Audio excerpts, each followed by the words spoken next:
Hello friends. तो ये है इस सीरीज का 5th पार्ट। इसके पहले पार्ट के लिंक भी आपको डिस्क्रिप्शन में मिल जाएंगे। तो चलिए शुरू करते हैं। तो लास्ट पार्ट में हमने देखा कि लिन और की हाउ मास्टर बुई से मिलने आते हैं ताकि मार्शल आर्ट टूर्नामेंट के बारे में कुछ इन्फॉर्मेशन दे सके। यही लिन और शाओ फैन मजाक में एक दूसरे को चैलेंज करते हैं, लेकिन लिंजर इसे असली लड़ाई समझकर बीच में आ जाती है और लिन पर अटैक करने लगती है। लिन उस पर अपनी ड्रैगन स्पोर्ट का यूज करता है, लेकिन लिंजर उसे डॉज कर लेती है और शाओ फैन को लगता है कि इनकी लड़ाई तो सीरियस होती जा रही है। वो उन दोनों को रोकने की कोशिश करता है, लेकिन वो उस पर कोई ध्यान नहीं देते और इससे पहले कि कोई घायल हो जाए की हाउ बीच में आकर फाइट को रोक लेता है। तभी बुई और उसकी वाइफ भी वहाँ आ जाते हैं और बुई कहता है कि आखिर ये सब क्या चल रहा है और तुम इस तरह मेरे क्लैन की शांति भंग नहीं कर सकते।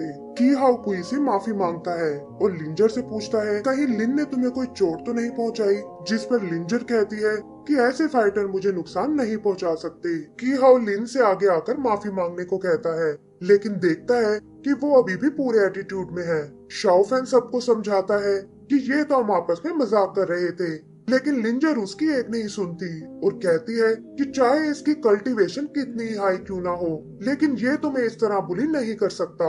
लिन भी फाइनली उन सब से सॉरी बोलता है और बुई कहता है कि ड्रैगन क्लैन वाले हमेशा ऐसी ही गलती करते हैं और ये कहकर वहाँ से चला जाता है। लिंजर शाओ फैन को भी अपने साथ आने को कहती है और की हाउ एक बार फिर उससे बात करने आता है। वो लिंजर से कहता है कि मैं अपने साथी के बिहेवियर के लिए बहुत शर्मिंदा हूँ, लेकिन लिंजर उसकी पूरी बात सुने बिना ही जाने लगती है। की हाउ उसे 1 मिनट रुकने को बोलता है और अपने पास रखा एक पर्ल बॉक्स उसे दिखाता है जो उसने डेमन सेक्ट के साथ लड़ाई में हासिल किया था। वो बताता है कि ये एक बेशकीमती मोती है जो तुम्हारी ब्यूटी में 4 चांद लगा देगा और मैं माफी के तौर पर इसे तुम्हें गिफ्ट करना चाहता हूँ। लिंजर पहले तो उसे लेने से मना कर देती है, लेकिन की हाउ के बार बार रिक्वेस्ट करने पर फाइनली उस गिफ्ट को एक्सेप्ट कर लेती है। इधर लिन शाओ फैन से पूछता है कि तुम उसे इतना घूर कर क्यों देख रहे हो, जिस पर शाओ फैन थोड़ा घबरा जाता है और कहता है कि मुझे तो बस तुम दोनों की चिंता हो रही थी। लिन को लगता है कि शायद उसके और लिंजर के बीच कुछ चल रहा है, लेकिन शाओ फैन इससे इनकार कर देता है और कहता है कि जैसा तुम सोच रहे हो वैसा कुछ नहीं है। लिन शाओ फैन को थोड़ा और छेड़ता है और इसी तरह मस्ती करते हुए वो बाहर निकल जाते हैं। वहाँ लिन उससे पूछता है कि क्या तुम भी टूर्नामेंट में हिस्सा लेने वाले हो, जिस पर शाओ फैन कहता है कि ये सब तो मास्टर बुई पर डिपेंड करता है। लिन उसे बताता है कि ये कंपटीशन 60 साल में एक बार होता है और अगर हम इसमें पार्ट ले पाए तो ये हमारे लिए बहुत अच्छी बात होगी। शाओ फैन इसके लिए उसे गुड लक बोलता है और लिन कहता है कि ये हमें अपने गांव के लिए करना होगा। तभी उसका सीनियर की हाउ वहाँ आता है और लिन शाओ फैन से अलविदा लेकर उसके साथ चला जाता है। रात को हम शाओ फैन को अपने रूम में देखते हैं, जहाँ लिंजर अचानक उससे मिलने आती है और बताती है कि मेरे पास तुम्हारे लिए खास चीज है।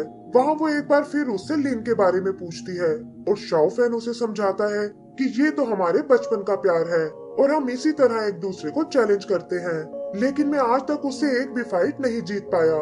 लिंजर कहती है कि इसका मतलब बचपन से ही वो तुम्हें बुली करता आया है और उसकी किस्मत अच्छी थी कि वो मेरे हाथों से बचकर निकल गया। फिर वो शाओ फैन को एक पेपर देती है और शाओ फैन देखता है कि इसमें मिस्टिकल स्ट्रीम फाइटिंग को सीखने का तरीका लिखा हुआ है और ये देखकर वो घबरा जाता है। लिंजर उसे वो पेपर उठाने को बोलती है और कहती है कि मैं बड़ी मुश्किल से इसे कॉपी करके लाई हूँ। शाओ फैन उसे समझाता है कि मास्टर बुई ये जानकर बहुत गुस्सा होंगे और तुम्हें पनिश भी कर सकते हैं, लेकिन लिंजर को इससे कोई फर्क नहीं पड़ता और वो कहती है कि इसके बारे में उन्हें कभी पता नहीं चलेगा। वो शाओ फैन को इस स्किल की प्रैक्टिस करने को बोलती है ताकि आगे से उसे कोई बुली ना कर सके। आगे वो शाओ फैन से की हाउ के बारे में बात करती है कि कैसे वो सभी फाइटर से कहीं ज्यादा स्ट्रॉन्ग है और इस बार का टूर्नामेंट भी शायद वही जीतने वाला है। शाओ फैन को ये सुनकर थोड़ी जलन होने लगती है और वो कहता है कि ये तो वहाँ जाकर ही पता चलेगा, क्योंकि सेट में और भी कई बेहतरीन फाइटर्स हैं। फिर वो की हाउ का दिया वो पल उसे दिखाती है, लेकिन देखती है कि इससे शाओ फैन का चेहरा एकदम से उतर गया है। ऐसा लगता है जैसे वो उसे जलाने की कोशिश कर रही थी और जाते हुए कहती है कि अब तुम्हें अपनी प्रैक्टिस पर ध्यान लगाना चाहिए। शाओ फैन पहले तो उस पेपर को साइड में रख देता है क्योंकि वो इस तरह चीटिंग करके आगे नहीं बढ़ना चाहता, लेकिन फिर वो सोचता है कि एक बार इसे देखने में क्या ही प्रॉब्लम है। और इसी तरह कंफ्यूज होते हुए वो फाइनली उस पेपर को खोल कर देखता है जिसमें एक मिस्टिकल फाइटिंग का तरीका लिखा हुआ है और वो उसे यूज करके अपनी प्रैक्टिस करने लगता है। जल्दी ही वो इसे यूज करना सीख जाता है और देखता है कि इस पावर में गजब का पोटेंशियल है जो आगे जाकर उसके बहुत काम आएगा। तभी उसे शेड में कुछ गिरने की आवाज आती है और वो जाकर देखता है कि ये तो उनका एक साथी डाई है जो काफी टाइम पहले क्लैन से गायब हो गया था। शाओ फैन उससे पूछता है कि आखिर तुम कहाँ चले गए थे और यहाँ इस शेड में क्या कर रहे हो। तब डाई उसे अपनी पावर दिखाता है कि कैसे उसने लकड़ी से ये वुडन डाइस बनाए हैं जिनका साइज वो चेंज कर सकता है और इन्हीं के लिए वो इतने साल प्रैक्टिस कर रहा था। वो बताता है कि ये 1000 साल पुराने पोल्ट्री की लकड़ी से बने हैं और वो इन्हें मार्शल आर्ट मीटिंग में यूज करने वाला है। शाओ फैन ये देखकर बहुत इम्प्रेस होता है और कहता है कि काश मैं भी इस टूर्नामेंट में हिस्सा ले पाता। तब डाई उसे बताता है कि वो तो तुम्हें लेना ही पड़ेगा क्योंकि वैसे भी हमारे पास बस 7 ही फाइटर्स हैं और टूर्नामेंट के लिए हमें 9 फाइटर्स चाहिए। ये सुनकर शाओ फैन खुश हो जाता है और फिर वो दोनों बाकी मेंबर से मिलने अंदर चले जाते हैं। इधर दूसरी तरफ हम लिन को देखते हैं जो अपनी ड्रैगन स्वॉर्ड से सबको हैरान कर रहा है और बाकी स्टूडेंट्स को लगता है कि आखिर इसमें ऐसा क्या खास है जो मास्टर ने ये डिवाइन वेपन इसे दे दिया जिसका मुकाबला कुछ सीनियर की हाउ भी नहीं कर सकता। तभी मास्टर कैंग सोंग वहाँ आता है और कहता है कि मैं तुम्हारे हार्ड वर्क से बहुत खुश हूँ लेकिन इससे ओवर कॉन्फिडेंट बिल्कुल मत होना क्योंकि मार्शल मीटिंग में टॉप पर आने के लिए तुम्हें और मेहनत करनी होगी।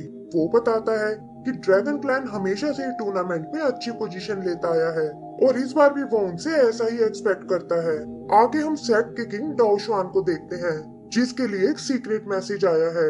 वो पैलेस में बनी एक दीवार के पास जाता है जहाँ उनके एंसेस्टर्स की कब्रें बनी हुई हैं और एक आवाज उसे कहती है कि हजारों सालों से अच्छे और बुरे के बीच फाइट चल रही है और तुम इस आग को इतनी आसानी से नहीं बुझा सकते।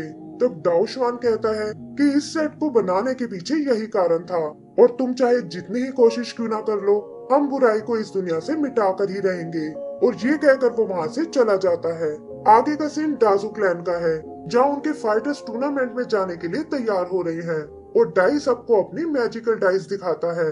पता चलता है कि सबके पास अपने कुछ अलग अलग आइटम्स हैं जिन्हें वो मार्शल फाइट में यूज करने वाले हैं। तभी शाओ फैन वहाँ सबके लिए खाना लेकर आता है और लिंजन नोटिस करती है कि उसने जंगल में मिली वो ब्लैक स्टिक पकड़ी हुई है। बाकी लोग उसका मजाक उड़ाते हैं कि ये कंपटीशन में इस स्टिक से लड़ने वाला है।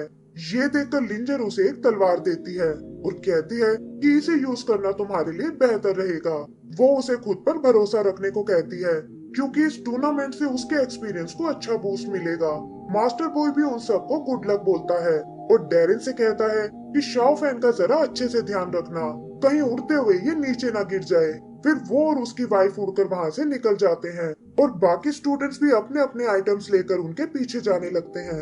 डेरिन शाओ फैन को अपने साथ चलने को बोलता है और कहता है कि तुम चाहो तो इस मंकी को भी वहाँ ले जा सकते हो। जल्दी ही वो सब टूर्नामेंट वाली जगह के लिए निकल पड़ते हैं और शाओ फैन देखता है कि लिंजर भी उनके साथ आ रही है। तभी अचानक वो तलवार से नीचे गिर पड़ता है और इससे पहले कि वो जमीन से टकरा पाए लिंजर अपने स्कार्फ से उसे बचा लेती है। डेरिन भी उसे चेक करने आता है और कहता है कि डरने की कोई जरूरत नहीं है क्योंकि हम उस जगह पहुंच चुके हैं। शाओ फैन देखता है कि वहाँ तो काफी भीड़ लगी हुई है और लिंजर उसे अपने साथ आने को बोलती है। तभी वो लोग एक लड़कियों के क्लैन को आते हुए देखते हैं जिन्हें एक बहुत ही सुंदर लड़की लीड कर रही है और इसी के साथ हमारा ये एपिसोड भी खत्म हो जाता है। तो दोस्तों इसका अगला पार्ट देखने के लिए प्लीज हमारे चैनल को सब्सक्राइब करें और बेल आइकन दबाना ना भूलें। Thank you.